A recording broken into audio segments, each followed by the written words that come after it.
Good afternoon and welcome back to Oneida Live here on the Oneida Reservation in Wisconsin. Today is Tuesday, November 18th, and I'm Crystal Holtz, Senior Public Relations Specialist for the Governmental Administrative Offices.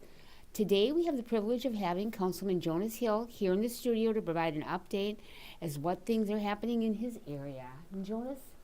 Saguli, everyone. Thank you, Crystal. Yes, first I'd like to start off with saying hello to everyone. But first I'd like to congratulate the Legislative Operating Committee. You know, all of us would like to extend a congratulations to our senior legislative staff attorney, Clarissa Lehman, on the birth of her first baby, little baby Lehman. Both mom and baby are healthy and happy at home. Clarissa is the force that keeps everything running smoothly for the LOC and the LRO, and we thank her for all that she does. Congratulations to the Lehman family. And then just a reminder that the public comment period is still open for the two laws that were put into open public comment period last Friday, the 14th. The two laws are the higher ed scholarship law and the real property law.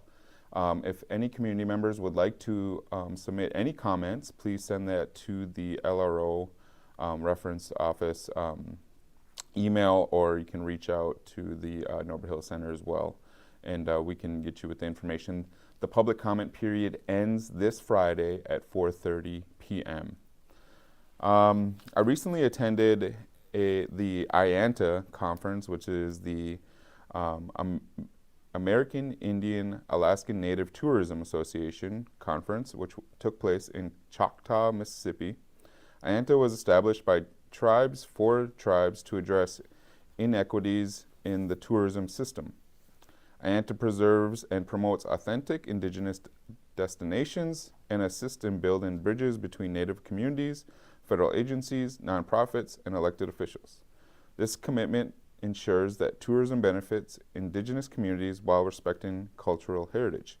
When I landed, it was a warm greeting from the Miss Choctaw, Lexi Rodriguez. Once I got off the airplane, that was interesting. That was a first for me ever while traveling as a councilman.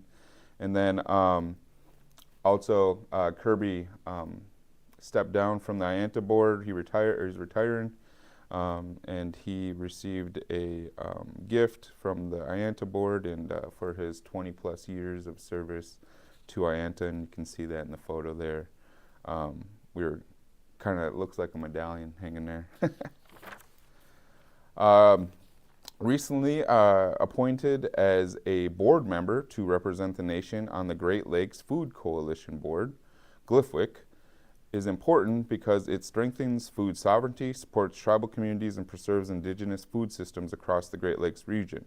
I was honored to do a welcome last week at Yawʌko, hosted a convening with the Wisconsin Medicaid, IHS, tribal health directors, and tribal leaders to address concerns with the benefit structure and provide clarity to tribal leaders on consultation.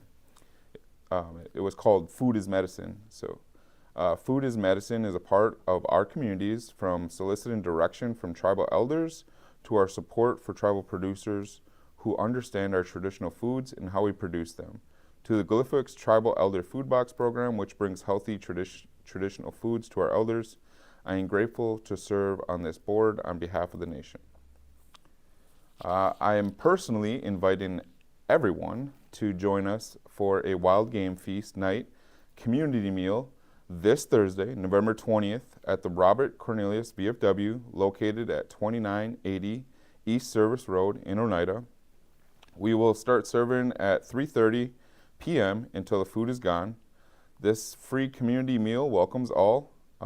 Please bring a dish if you would like, and come hungry. I'd like to thank in advance those all who have donated and who will be bringing dishes to my helpers. I'm thankful for the community that raised me, and this is a small way of giving back. Also, too, this was started from an elder, I think it was Jim Green, who started this wild game feast, and then I think it kind of went away with COVID. So kind of just bringing back that vision that elder had before me. And as you can see, the flyers on there. It was also in the tribal elder food box, and the nation's Facebook page will be releasing some notification as well. Oops, I missed. I also attended the 13th annual Indian Law Conference, which was put on by the State of Wisconsin Bar Association. I have a picture with President John Greendeer.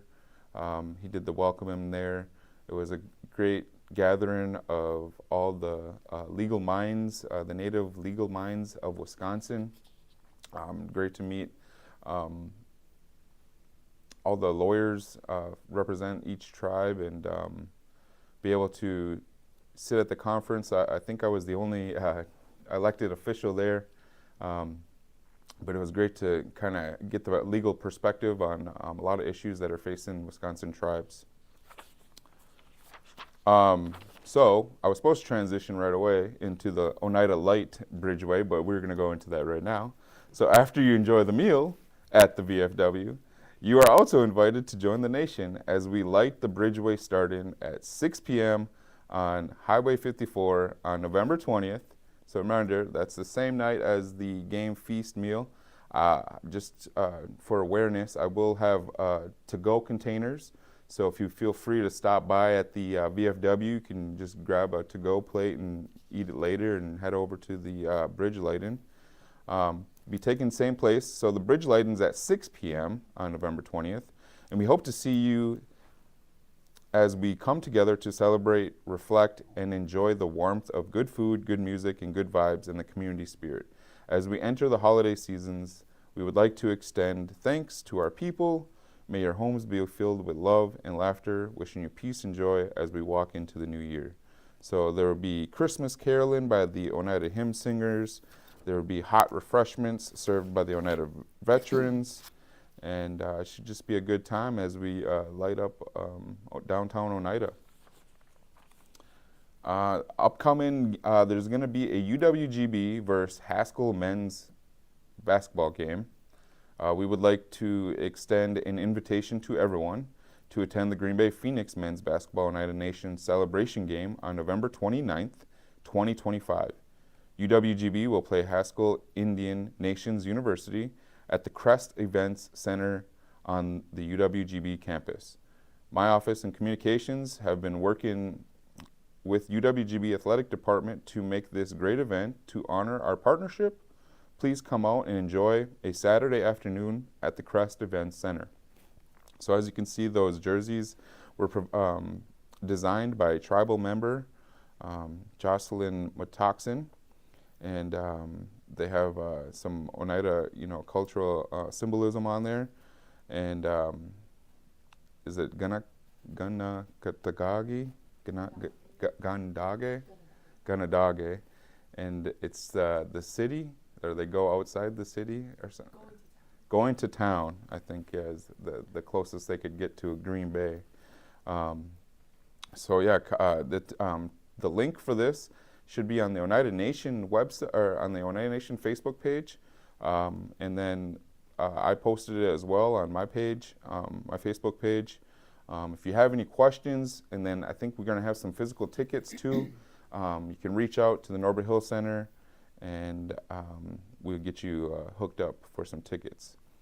And then a reminder, December 8th is a special GTC meeting to approve the FY 2026 budget at the Oneida Hotel starting at 6 p.m. I'd also like to remind everyone that, finance took them a while, but they got the budget balanced. Some of the big three were the mandates, the GTC mandates, appropriating the money for programs, and then the staff to facilitate those programs. And there's going to be a listening input session December 1st. The treasurer had notified me saying that there was postcards sent out to tribal members. That's going to be December 1st, 5 p.m. Tuscarora Room. Now, this is just a budget listening session. Finance will be there listening to community concerns on input on the budget. But the GTC meeting, which is stipend, is December 8th. That's a Monday. Special GTC meeting, 2026 budget, Oneida Hotel, starting at 6 p.m. And that is all I have. Oh, wait. And the Oneida Reads. I apologize. We have join us tomorrow for the second annual Oneida Reads Summit. That is tomorrow, Wednesday, November 19th, 2025, 1 p.m. to 3 p.m. There's a link for it, Oneida Nation Facebook page. They just posted it yesterday, approximately 24 hours ago. But yes, please sign up. It's the second annual Oneida Reads Summit to learn about the state of third grade reading proficiency among Native students and how we can make a difference. Together, we can change the story for our youth.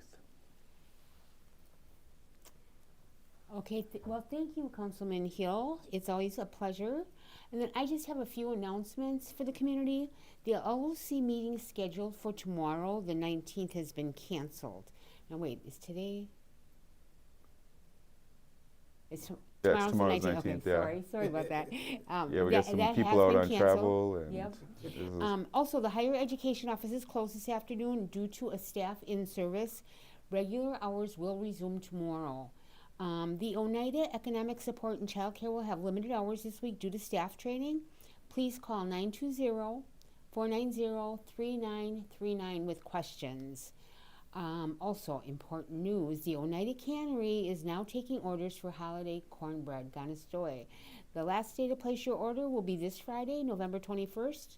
Please contact the cannery at 920-869-4379. The cornbread is $5 per wheel, and pickup will be behind the Norbert Hill Center in the Oneida Cannery. And that's all I have today. Again, thank you. I got one more. I totally forgot. I'm a huge hunter. Opening morning for gun season starts this weekend. The 9-day gun season starts Saturday. Watch out for all those people in blaze orange with shotguns on the res. And good luck to all the hunters. We'll Get see that you big on buck. Thursday.